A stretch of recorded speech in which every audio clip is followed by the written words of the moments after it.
Well, hi there. Let's talk about Final Fantasy, and after all this time, why I struggle to get into it. Final Fantasy has been around since 1987 in Japan and came into the States a few years later. Squaresoft's go for broke, last ditch effort turned into basically their de facto series for almost 4 decades now. Hate that I made this joke. The not so Final Fantasy series has been considered the standard of what a JRPG can be in terms of world building and storytelling. And also, the music.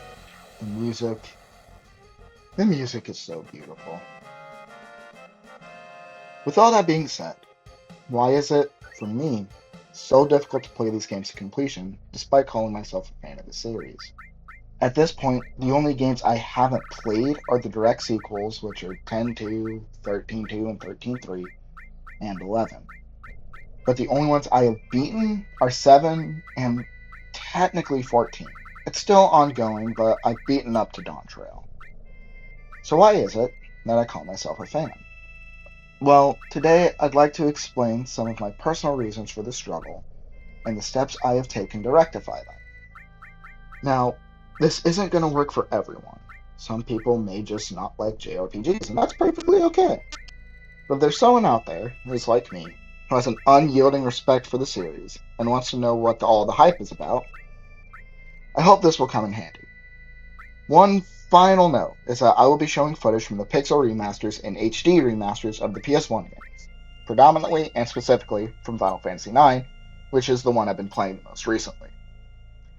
I will try to splice in footage of other games when necessary, like talking about Triple Triad, for example. Just bear in mind that they will be in very early parts of the game. With that being said, let's dive into it. For starters, these games are typically massive in scope and playtime. Regardless of being on the NES, SNES, PS1, these games easily clock in at 30 plus hours when all is said and done and the day is saved. Now, 30 hours is common ground for any genre of game nowadays. But back when the media was new, you were lucky to get at most 4 to 5 hours of quality playtime. JRPGs changed that by adding vast and in depth stories, large worlds to explore, and the gameplay itself a tribute to its length. JRPGs are slower in gratification compared to its contemporary genres, like platformers, action games, and shooters, where the action is instantaneous in things. You see an enemy in Banjo Kazooie, you attack, they die. Dopamine. Metroid Prime, see an enemy, mass shoot, it dies. Dopamine.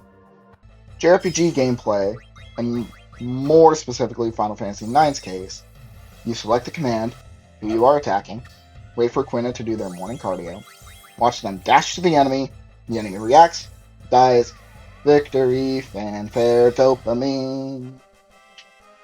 The focus on executing commands with gratification coming 2 to 3 minutes after the initial start of the battle is part of why JRPGs not only take longer to beat, but feel longer to play. Since the bulk of Final Fantasy, and the Final Fantasy series as a whole, plays around this format, they rely heavily on the story, shown in text and cutscenes, to keep the pace up. This is one of my issues with the series because from what I've noticed, the games have some pacing issues in terms of when important story beats are given to you. Take, for instance, Final Fantasy IX. I'd say right now I'm about halfway through Disc 2, and things are finally starting to fall in place and momentum is starting to build. Which, unfortunately for 9, is also a huge issue because the game is so slow. Battles take forever to play out, even with the speed up feature, because you have to wait before anyone does anything. Compare this to other games like 7 or 4, where battles are a bit snappier and quickly executed, even with spectacles of summons in 7's case. Another thing, which is more of a me thing, I'm aware, I'm a bit of a grindaholic in any game that has a leveling system. This isn't required in most Final Fantasy games. Heck, in 8, it's actually recommended you don't do that because the enemies scale with you. But as I get more and more into a game and really get into it, I want to play more, which in Final Fantasy's case is ignoring the story for a bit to get 3 minute bursts of dopamine, which does prolong my playtime. I think I'm at like 23 hours in 9 right now, and I'm still just halfway through Disc 2. It becomes a huge time investment and commitment to playing these games. I don't always have that time, especially when I was playing Final Fantasy XIV.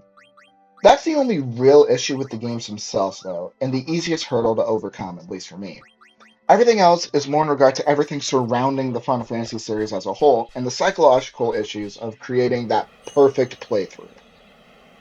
I try to consider myself a completionist and aim to 100% what I play to get the full experience of what the game has to offer. However, Final Fantasy is the antithesis of this in so many ways. The extra content, like obtaining all the summons, mastering every job, collecting all the ultimate weapons, all of this is not intended for someone who wants to experience these games for the first time. They are for people who have played them countless times and want to challenge themselves to find new ways to love these games. Yet, I couldn't get it out of my head. I wanted to experience everything, do everything, max out every job for every character right when I get them in Final Fantasy V, do the jump rope challenge in 9 while still getting Excalibur 2. The list goes on and on and on. How else could I call myself a fan of the series, but then do everything in every game? It made playing these games so daunting that I was paralyzed to start any of them, let alone beat them. Because what's the point if I can't do it 100%? I would go into these games with that mentality, and get maybe 3 hours in before I would just get utterly burnt out from the whole experience and call it quits for the day. When that would happen, I would always try again and restart my save file to get a fresh start, fresh perspective, new to the whole thing. And then would stop 30 minutes because I experienced everything up to that point already. Can't tell you how many times that happened to me with the Final Fantasy VII train section at the very beginning. I experienced that maybe 4 to 5 times before I finally experienced the rest of the game. This in turn makes games scarier than others. Games like 5, 6, 8, 12, 15, and 16, I'm scared of playing them because of how big they are and the scope and scale of the side quests. 8 specifically is an oddball, because of how counterintuitively the game is designed. If I really wanted to, I could grind 12 hours of Triple Triad at the very beginning of the game and be overpowered for the rest of the journey. That's 12 hours of no meaningful progression. Same thing with Final Fantasy V and 6, because the amount of customization with each character is staggering and off-putting. Like, I can have everyone be everything. Which, I know, it's supposed to promote replayability, but in my head that means do everything right now. 6 is especially scary to play because its reputation precedes it. Literally every person I talk to about Final Fantasy or every other YouTube video I watch says that 6 is undoubtedly the greatest JRPG of all time. You have any idea how horrifying that is? Like, what if I don't like it? What if I don't do something I was supposed to do or miss that one thing that everyone in the Final Fantasy community does?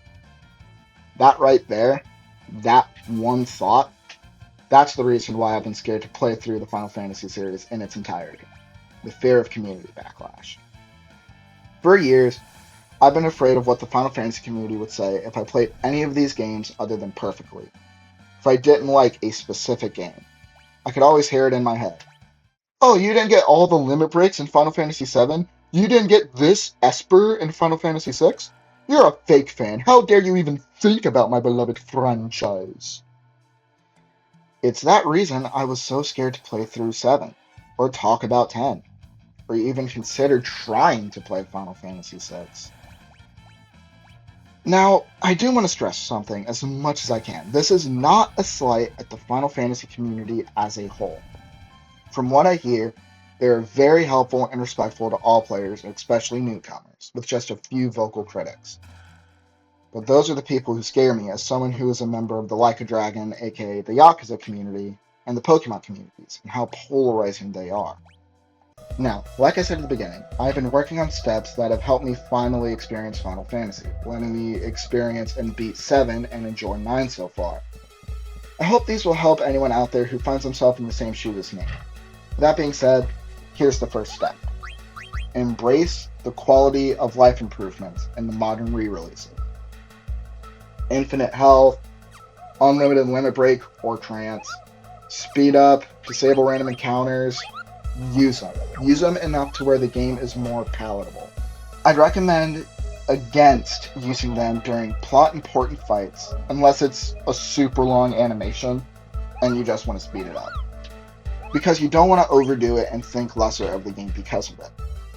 If you grind like I do, it is a godsend and you level up so much faster with it. Shoot, I used the speed up function in unlimited limit breaks to get everyone's level 3 limits in Final Fantasy VII before the end of Disc 1. And that's okay. I enjoyed it. Or, if you want to get through some side content quickly that is notorious or RNG heavy, like going into the battle square to get the Omni Slash in Final Fantasy VII, do it. Do all of it. That it helped me, and I fully enjoyed the game because of it, and it didn't deter me from playing it. It allows you to play more and more of the game and get less burnout in the process. At least it did for me. Also, if you're going for all the limits in 7, do yourself a favor and download a counter app on your phone. That helped me boatloads in keeping track of the enemies I've killed. That one isn't mandatory though, neither is this one. You can use a guide. Guides are okay. Guides are great. Just don't overdo it. Final Fantasy games can get a little cryptic with where to go and what to do, which is why guides are very nice. But don't treat it like the Holy Grail, you know what I mean? If you are interested in the guides I used for Final Fantasy VII and what I'm currently using from Final Fantasy IX, I'm using the guides from Jagged.com. They're very in-depth, which is very appreciated. The third rule is do what you want. It doesn't have to be all or nothing. If you want to do a little side content, there's nothing stopping you, but just don't overdo it. Don't spend 12 hours playing Triple Triad, unless you want to. Just do maybe 30 minutes. Even that, maybe just do 5. It's up to you, just don't overdo it. Someone explained side content to me as a palate cleanser, so to speak, especially when I was struggling with Like a Dragon Infinite Wealth and how much side content it has. So think of it like that, a palate cleanser. When I was playing through Final Fantasy VII, I decided that I was going to try to get as many summons as I could, but not care if I didn't get them all. And I will get all the optional characters, and I will get all the limit breaks. Nothing else other than the main game. And it made playing through it more palatable, and it made me excited to come back to it every day after work. I notice I'm saying palatable a lot, and I'm very sorry, but I feel that's the best way to describe playing these games. Making it more palatable for yourself, especially because they are so big. The final rule is play for no one else but you. Don't feel like you are inferior by playing suboptimally or because you aren't doing everything. If it's your first time playing any of these games, let them be your experience, not somebody else's. All the extra side content, the Excalibur 2 challenge, the lightning bolts in Final Fantasy X, it will all be there for you in the future if you choose to pursue it. And hey, if all else fails, just do what I did years ago when I played Final Fantasy VII. Fake it until you make it. Act comically over the moon in love with everything until it clicks. I did that. I did all of these things, and after 9 years of playing on and off again, countless restarts, and some mental blockades later, I finally beat Final Fantasy VII. I love the Final Fantasy series with all my heart, dude. The characters, the stories, and I have to stress again, the music. Cosmo Canyon, chef's kiss. They've all kept me coming back for years, and even when I was too intimidated to actually finish the games themselves, I still wanted to experience them. I still have a long ways to go. There are worlds I haven't explored, stories I haven't experienced, and games I haven't even started. But I'm excited to play them instead of being afraid of them. If anyone out there is struggling the same way I have, I hope this video gives you the tools and motivation to play through these games at long last. With that being said, I've been Thomas from Thomas Talks About Gaming. Thank you so much for watching, and have a good one.